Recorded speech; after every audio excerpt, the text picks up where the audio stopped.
Right, on the international front, today we turn to Brunei, where authorities have seen no new cases of COVID-19 since October 23rd, when the country noted an imported infection from Kuala Lumpur. I have Professor Mohammad Ayub Sadiq from the University Brunei Darussalam live on the line. Welcome, Professor Sadiq. Thank you very much. Thank you.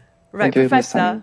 Right. The country Brunei has a population of roughly 430,000 and the total number of COVID-19 infections there stands at 148 with only 3 fatalities since the first infection back in March.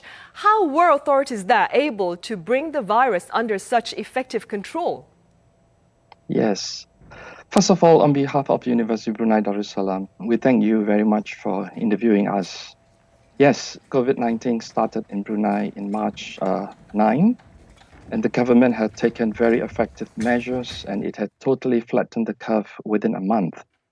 And the last local case was on May 6. So it is already 6 months. We have no local cases, but only 7 imported cases during the last 6 months.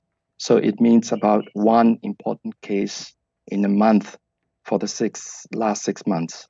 So at the end of May, Brunei had a series of de-escalation, easing the restriction to level 1 to level 4.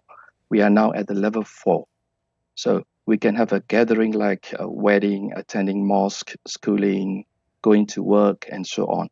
We just have a convocation in our university graduation ceremony a week ago, but of course still with a number of restrictions like maximum 350 people only for mass gathering, social distancing, hand washing, wearing masks, and so on.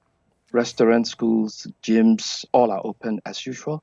Situation is quite normal for the past 5 months, but we all take care all these precautions. It's all very important. So the effectiveness of these activities is a government preparation even before the COVID-19 reached to Brunei. There are a lot of resources need to be prepared, dedicated hospital, quarantine facilities, and so on. At the same time, testings are very aggressive. Of course, we follow the WHO guideline. And people are also well informed about social distancing, using masks and everything, high-risk group, and so on. Since before COVID started. But once COVID started, government immediately started restriction.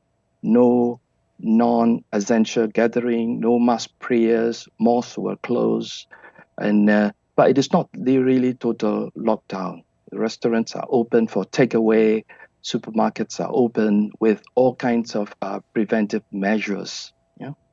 And also COVID positive cases were effectively treated, aggressive contact tracing, a lot of testing and quarantine. And then that's a reason as well the curve was flattened within a month of outbreak. Yeah? And here I would like to stress, as you were asking, how is the effective measures? 4 important things in these measures. One is the leadership.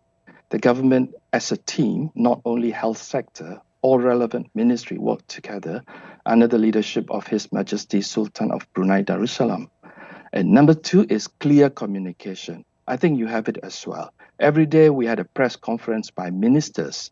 They explained people the situation and the measure, and very transparent. They give the reason why we need to do this and that. And these 2 things lead to third important point. People trust on the government leadership. People fully cooperate. Yeah.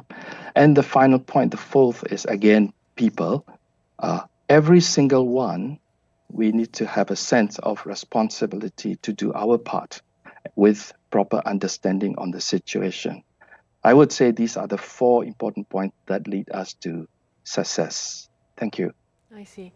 Professor, briefly speaking, what was the public response to these containment measures? In fact, public follow all the government, guidance, the preventive measures like using PPE, mask, social distancing and everything.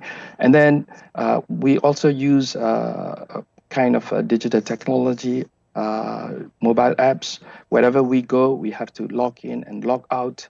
And yes, these are the things that people follow very well to these activities. And when it comes to contact tracing as well, I think it is very much important that our people cooperate with all these procedures. Yes. Professor Sadiq, universities here in Korea and also elsewhere around the world opted for a blend of education methods using offline and online amid the pandemic. Tell us a bit about the learning approach at your university in light of the current times. Yes, and during last semester, where we have a peak of crisis, which is from March to May, we do fully online. So all the lectures, tutorial, everything is online. And even that semester, the examination was done online. So we really managed to do it without any interruption for that period. And currently we are in a level 4 de-escalation. Because of that, we moved towards a blended learning. But this blended online and face-to-face combination, we call it structured blended learning, which is like we provide the learning material to students, online assignment, online discussion, and face-to-face, but we still have one face-to-face tutorial sections. That is because of our situation level 4. So this is going to be our new normal as well, we think, because blessing in disguise, this COVID-19 pushed us to a more innovative and creative way of teaching and learning. And we find this what we call structured blended learning is even more effective than what we did teaching before. Yes, Professor, that's our. I see. One more thing is even we managed to do a convo a week ago, which is a very blessing situation, I would say. Thank you. I see. Professor, I'm also aware that there have been productive academic and cultural exchanges between your university and those here in Korea. Have such interactions been affected by the pandemic, or has the pandemic perhaps been able to broaden or perhaps diversify these exchanges? Yes, I think yes, it has effect to a certain extent, but at the same time, it gives us also a lot of positive development. And generally speaking, we have a bilateral collaboration with 26 Korean universities for the past 5 to 10 years. In our program, we call it Discovery Year. Our students have to go out from the university for a year, what we call it Discovery Year.